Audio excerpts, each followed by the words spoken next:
Good morning class. Welcome to your English class. In this class, we are going to study about countable nouns and uncountable nouns. In your previous class, you have studied about nouns and its types, and the same topic, nouns, we will study further, right? So, what are countable nouns? Nouns which we can count are called countable nouns. For example, toy, box, pencil, etc. Yes, so you can count the boys, you can count the boxes, you can count your toys, you can count your pencils, right? So these are known as countable nouns which you can count easily, right? Next, come to the uncountable nouns. So what are uncountable nouns? Nouns which we cannot count are called uncountable nouns, right? For example, milk, sugar, water, right? Now, children, just tell me, can you count the milk? No. Can you count the sugar? No, we cannot count. Can you count the water? No, we cannot count the water. Okay. Now, children, before going ahead, let's revise once again. Nouns which we can count are called countable nouns. In this, children, when the answer is about how many, right? The answer is about how many.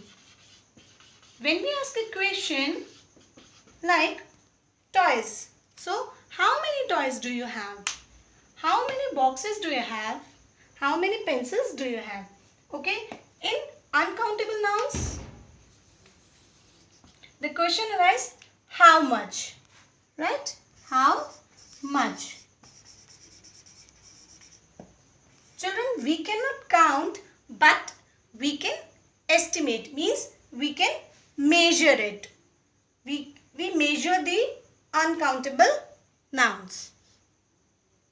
Examples like common noun we take one boy, two boys, right? These are the boys are the common. Okay, and the collective noun, one team, two teams, right? Two teams. So common nouns and collective nouns comes in the countable nouns, and in the uncountable nouns what comes?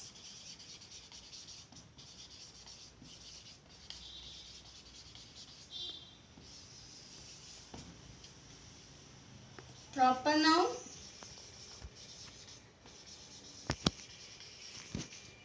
and abstract noun, right?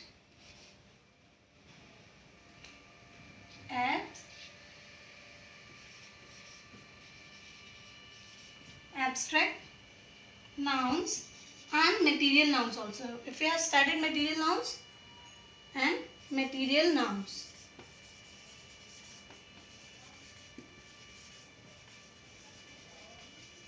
Now, for example, proper noun India, right? Asia, whatever you can take, proper noun. Okay, abstract noun anger, right? And material noun you can take as salt. So these comes in the uncountable noun because you cannot count, as you already know that India is already one. Proper nouns are always unique and it is already one.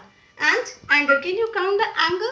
Happiness, sorrow? No. Can you count the exercise to solve this? Okay, now countable and uncountable nouns. So here what do we have to do in the box? Some countable and uncountable nouns are given to you and we have to write in the correct column. Now let's take book. Book is what? Book is countable noun. So we will write in the countable, right? Book. Next is gift. Gift is what? Can you count the gift? Yes. So gift is countable. Next is tea. Can you count the tea? No. So it is uncountable. T can be measured but cannot counted. Next, orange. Orange is countable. It's written oranges, so it's plural, right? Oranges means so many oranges. Next, so it is countable. Next, furniture. Children, furniture includes like sofa, bed, right? Table. You can count the tables, you can count the sofa, but you cannot count the furniture. So furniture is what? Uncountable. Furniture is uncountable, right? Next, money. Here again same situation. Money. Money is what? Uncountable. Why it is uncountable? Because you cannot count the money. You can count the coins, you can count the rupees, but you cannot count the money. So money is uncountable, right? Now it is clear to you? Yes. So that's it for the one topic, and now we'll discuss the other topic in the another video. That's it for today, and thank you. Our next topic is singular and plural noun. So singular and plural nouns. Only the common nouns, only the countable nouns can be singular and plural noun. Only the countable nouns. Now, countable nouns have the plural form. Now, what is singular noun?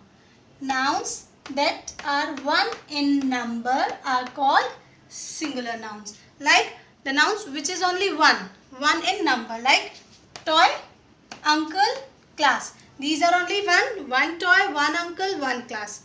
Okay, so these are known as singular nouns. What is plural noun? Plural nouns.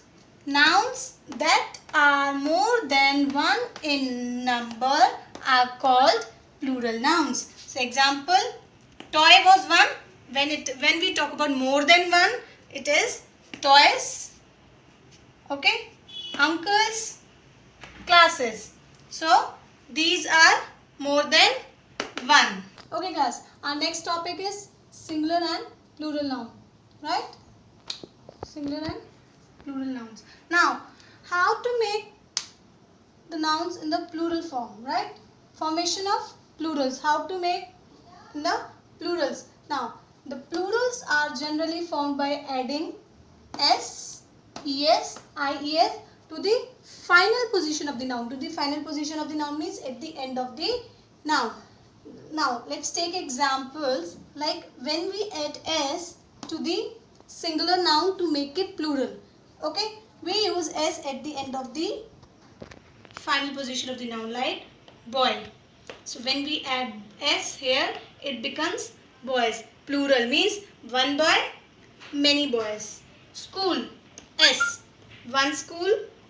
When we add s, it becomes more than one. Schools, es. Now, some nouns can be formed by adding s, some can be es, some can be is, and there are many more. Okay, so next, class. So when we add es to these words, it becomes classes, fox. We have added es, foxes. Now we come to the ies. So some nouns, the nouns which are ending with y takes the ies. Okay, so what happens here? We remove y from there. When we add ies, the y is omitted, so it becomes stories. Here parties, y will be omitted and ies, parties. So it will parties we have done, right? Now once again we just go through what we have studied. Singular means one, plural means more than one. Okay, so how we make the singular nouns to the plural? What is the formation of plurals? We use s, es or ies at the end of the noun, right? So boys, boys, school, schools, class, classes, fox, foxes, story, stories, party, parties. So that's all for today's class. Okay. Now for further you can refer your book. Thank you.